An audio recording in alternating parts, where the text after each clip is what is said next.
Hello student. तो आज मैंने ये वीडियो खासकर क्लास 11 के लिए बनाया है क्योंकि उनका कल पेपर है तो वो पूरे गाइड में से तो पूरे के पूरे ब्लैंक्स पढ़ नहीं सकते। तो आज मैं आपको सेक्शन सी का जो आपका 5 नंबर के फिल इन द ब्लैंक्स आते हैं उनको पूरे क्लियरली समझाने वाली हूँ, जिससे आपके 5 में से 5 नंबर पूरे पक्के हो जाएंगे। तो प्लीज स्टूडेंट इस वीडियो को आप पूरा देखिएगा जिससे आपके 5 में से 5 नंबर पूरे पक्के हो जाए। मैंने मोस्ट इंपॉर्टेंट क्वेश्चन ली हूँ जिसमें से आपके पक्के में से पक्के फंसने वाले हैं।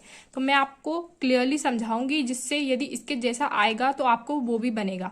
तो मैं आपको पहले समझा देती हूँ। पहला जो हमारा है Holland. Holland is blanks European country. तो यहाँ पे कुछ स्टूडेंट सोचते हैं कि यहाँ पे ई है जो कि एक स्वर है तो यहाँ पे एन आना चाहिए, बट हमें भी कभी भी जब भी आर्टिकल आता है तो जो ब्लैंक्स के बाद का जो वर्ड होता है हमें उसे हिंदी में लिख के देखना है। तो ये यूरोपियन जो कि या से स्टार्ट होता है जो कि एक व्यंजन है, तो व्यंजन के लिए हम क्या ए का प्रयोग करते हैं और स्वर के लिए एन का। तो आप स्टूडेंट सोच रहे होंगे दा का प्रयोग कहाँ करते हैं। तो दा का प्रयोग हम किसी भी महान व्यक्ति, नदी, बुक, जैसे रामायण, तो हम बुक में ऐसे नहीं लिखेंगे आ रामायण, हम उसको लिखते हैं द रामायण। तो आपको स्टूडेंट क्लियर हो गया होगा कि हम आर्टिकल का उपयोग कहाँ करते हैं। तो आपको कोई कंफ्यूजन नहीं रहना चाहिए। कभी भी आर्टिकल आए तो हमें यहाँ ए लिखना है क्या एन लिखना है क्या दा लिखना है। हमको ब्लैंक्स के बाद का वर्ड लिख के देखना है, उसमें जो वर्ड शुरू का होगा यदि वो व्यंजन है हिंदी वर्णमाला के अनुसार, यदि वो व्यंजन है तो हमें ए लिखना है, और यदि एन है यानी कि वो स्वर है तो हमें एन लिखना है। अब हमारा सेकंड है they are watching blanks movie. तो हम फिर से ब्लैंक्स के बाद का वर्ड चूज करेंगे। तो ब्लैंक्स के बाद का वर्ड आपको दिख रहा है क्या है, मूवी है। तो हम मूवी को हिंदी में क्या कैसे लिखते हैं, हम मूवी को हिंदी में लिखते हैं मूवी। तो आपको पता ही होगा कि अनार आम में माँ जो होता है वो एक व्यंजन वर्ड है। तो दोस्तों आज मैं आप सबको बहुत ही बड़ी एप्लीकेशन के बारे में बताना चाहती हूँ जो डेली हंट द्वारा बनाई गई है। इस साल डेली लर्न ने आई अचीव स्कॉलरशिप एग्जाम रखा है जिसमें पार्ट लेकर आप laptop, mobile phone, smart watch भी जीत सकते हैं। तो डिस्क्रिप्शन बॉक्स में दिए हुए लिंक पर क्लिक करके जल्दी से स्कॉलरशिप में रजिस्टर कीजिए और पाइए 50 करोड़ की स्कॉलरशिप जीतने का मौका। दोस्तों इसकी सबसे बड़ी खूबी ये है कि पहली बार किसी ने बड़े शहरों के साथ साथ छोटे शहरों और ग्रामीण भागों तक क्वालिटी एजुकेशन पहुंचाने का निर्णय लिया है और यहाँ इंग्लिश के साथ साथ हिंदी माध्यम में भी पढ़ सकते हैं। डेली लर्न जल्द ही अपना ऐप भी लाने वाला है जहां आपको live classes, study note, test series and quiz मिलेगी। तो आप वेट किसका कर रहे हैं, जाइए लिंक डिस्क्रिप्शन में दे रखी है और इनाम जीतिए। यदि आपको नहीं पता व्यंजन क्या होता है मैं आपको बता दूं, का से ज्ञा तक के जो वर्ड होते हैं हम उसे व्यंजन कहते हैं। हमें क्या करना है, ब्लैंक्स के बाद का जो वर्ड है उसको हिंदी में लिख के देखना है और यहाँ पे जाएगा माँ। तो माँ एक व्यंजन है तो इसमें क्या आ जाएगा, इसका आंसर भी आएगा ए। तो आपको आर्टिकल में बिल्कुल भी कंफ्यूजन नहीं होना चाहिए स्टूडेंट, क्योंकि ये बहुत ही अच्छा मौका रहता है हमारे पास नंबर को अचीव करने का। अब हमारा तीसरा है ही has not got blanks money in his pocket. यदि हमको ऑप्शन में एनी और सम दिया है तो हमें बिल्कुल भी कंफ्यूज नहीं होना है कि हमें यहाँ पे एनी आएगा। अब कुछ स्टूडेंट सोच रहे होंगे कि हमें एनी क्यों लाना है, तो मैं आपको बता दूं कि एनी का प्रयोग कहाँ कहाँ होता है। तो एनी का प्रयोग क्या होता है, यहाँ पे हैजंट लिखा है मतलब हैज नॉट लिखा है। जहां भी नेगेटिव, जब भी कोई सेंटेंस दिया हो वहां पे नेगेटिव हो या फिर हमें क्वेश्चन मार्क वाला दिया हो, इंट्रोगेटिव सेंटेंस दिया हो, तो वहां पे हमेशा एनी और सम के बीच हमेशा हम एनी चूज करते हैं। ये एनी का एक रूल होता है कि हम एनी को कहाँ यूज करते हैं। तो एनी को हम कहाँ यूज करते हैं, जहां पे नेगेटिव हो या फिर हमें क्वेश्चन वाला दिया हो या फिर हमें क्वेश्चन पूछा हो सेंटेंस में, तो हमें एनी और सम दिया है ऑप्शन में तो हमेशा हमें एनी ही लगाना है स्टूडेंट। ये बहुत बार पूछा जाता है और कई बार स्टूडेंट बहुत ज्यादा कंफ्यूज जाते हैं और हमेशा ऐसे सेंटेंस को क्या करते हैं, सेंटेंस में ऐसे रख के देखते हैं, वो सोचते हैं जम गया है तो यही होगा, बट ऐसा नहीं होता स्टूडेंट। हमें क्या करना है, हमें समझना है हैज नॉट इसलिए आया नहीं क्योंकि यहाँ पे नेगेटिव सेंटेंस बना है और नेगेटिव और इंट्रोगेटिव सेंटेंस के लिए हमेशा एनी यूज होता है। तो यहाँ पे क्या जाएगा, he has not got any money in his pocket. अब हमारा चौथा है how blanks time do you take to reach your school. तो यहाँ पे देख सकते हैं स्टूडेंट, यहाँ हाउ है एक, ये हाउ और ये क्वेश्चन मार्क हमें क्या बता रहे हैं स्टूडेंट, आप लोग समझ ही गए होंगे क्योंकि मैंने आपको आगे ही समझाया है कि जहां भी क्वेश्चन मार्क यानी कि इंट्रोगेटिव वाला सेंटेंस आता है वहां पे यदि ऑप्शन में एनी और सम दिया हो तो हमेशा हमें क्या लगाना है, एनी लगाना है बिना किसी हिचकिचाहट के। तो हमें क्या करना है, एनी लगा देना है। तो हमें हमेशा याद रहना चाहिए कि जहां भी नेगेटिव सेंटेंस बन रहा हो या फिर इंट्रोगेटिव सेंटेंस बन रहा हो वहां पे हमें एनी लगा के आ जाना है, सम नहीं लगाना है स्टूडेंट।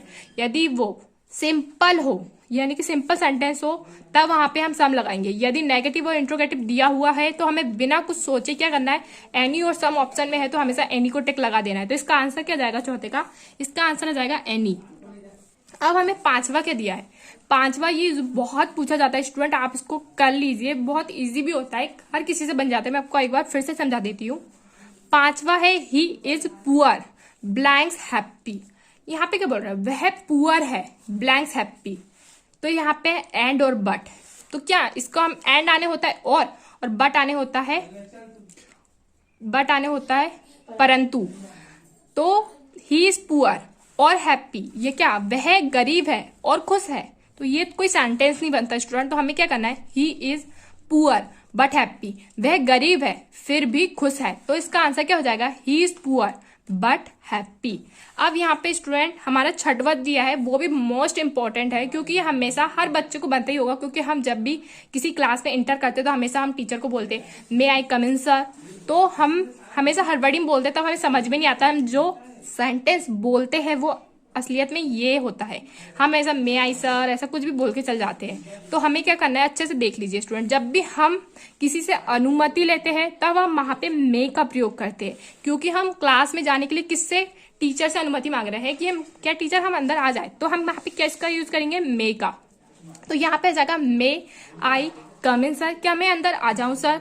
अब हमारा जो 7वें नंबर का है, ये भी हमारा मोस्ट इंपोर्टेंट क्वेश्चन है क्योंकि ये भी कई बार पूछा जाता है। अब हमारा 7वां है, Sarita did not come to school blank she was ill. तो हमें क्या दिया है, बिकॉज दिया है, सो दिया है और थो दिया है। तो यहाँ पे आप सभी को पता चल गया, यदि कोई आपकी दोस्त है वो बीमार है तो आप क्या बताओगे स्कूल को, आप टीचर को क्या बोलोगे स्कूल में, आप यही बोलोगे कि आज वो बीमार है इसलिए वो स्कूल नहीं आई, क्योंकि वो स्कूल नहीं आई। तो क्यों नहीं आई, क्योंकि वो बीमार थी। तो यहाँ पे क्योंकि का हिंदी मीनिंग क्या है, यहाँ पे बिकॉज है। तो हम क्या लिख देंगे, Sarita did not come to school because she was ill. Sarita school नहीं आई क्योंकि वह बीमार है। अब यहाँ पे मैं आपको एक और बताने जा रही हूँ मोस्ट इंपोर्टेंट, यहाँ पे स्टूडेंट बहुत कंफ्यूज हो जाते हैं। तो यहाँ पे 8वां क्या है, ही डाइड ब्लैंक्स मलेरिया। तो यहाँ पे हम सेंटेंस में हमें जब आंसर पता नहीं होता है तब हम कुछ भी जमान लगते हैं। हम जमान लगते हैं he died of malaria, he died for malaria, he died from malaria. अब हमें जो भी सेंटेंस अच्छा लगता है हम वो लिख के जाते हैं, बट स्टूडेंट ऐसा नहीं होता है, हमें आंसर पता होना चाहिए इसका। तो ही डाइड ब्लैंक मलेरिया, यहाँ पे मलेरिया क्या एक बीमारी है। तो आपको स्टूडेंट हमेशा ध्यान रखना है, जब मलेरिया या किसी भी बीमारी दी हुई और उससे पहले ब्लैंक्स है और ऑप्शन में ऑफ है तो हमेशा हमें ऑफ ही लगाना है। कोई भी बीमारी हो, कैंसर हो, टीबी हो, कोई भी बीमारी दी हो और यहाँ पे ऑप्शन में हमें ऑफ दिया है तो हमेशा ऑफ ही लगाना है। अब हमें नीचे का क्या दिया है, नीचे दिया है the table boss blanks by him. तो यहाँ पे आपको सेंटेंस पढ़ते ही पता चल गया होगा कि यहाँ पे एक वॉइस है जिसको उन्होंने एक एक्टिव वॉइस है जिसे उन्होंने पैसिव वॉइस में बदला हुआ है, द टेबल बॉस। तो आपको पता होना चाहिए वॉइस में हमेशा थर्ड फॉर्म लगता है, ब्रेक आने तोड़ना होता है। तो ब्रेक, ब्रोक, ब्रोकन। जो ब्रेक है वो फर्स्ट फॉर्म है, ब्रोक जो है सेकंड फॉर्म है, ब्रोकन। तो हमें पता होना चाहिए कि यहाँ पे एक जो बन रहा है सेंटेंस वो एक वॉइस है बन रहा है। तो हमें क्या करना है, हमेशा वॉइस में हमें पता होना चाहिए जब भी हम वॉइस को बदलते हैं तो उसमें थर्ड फॉर्म लगता है। और हमें ये भी पता होना चाहिए कि ब्रेक का थर्ड फॉर्म होता क्या है। तो ब्रेक एक फर्स्ट फॉर्म है, ब्रेक दूसरा फॉर्म और ब्रोकन थर्ड फॉर्म। तो यहाँ पे क्या आ जाएगा, इसमें हमें ब्रोकन यानी यहाँ पे आ जाएगा ब्रोकन, ब्रोकन आ जाएगा इसमें इसका आंसर। अब हमें यहाँ पे फिर से एक और सेंटेंस आ गया मोस्ट इंपोर्टेंट जिसमें स्टूडेंट होते हैं कंफ्यूज। तो हमें कंफ्यूज बिल्कुल भी नहीं होना है। I don't like blanks of them. तो यहाँ पे हमें दो ऑप्शन दिए, आइदर और neither.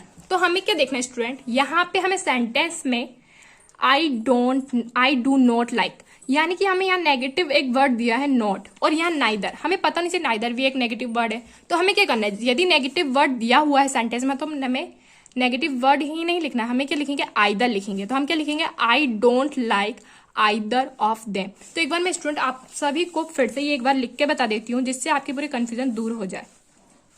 He is poor but happy, may I come in sir, और यहाँ पे आ जाएगा बिकॉज,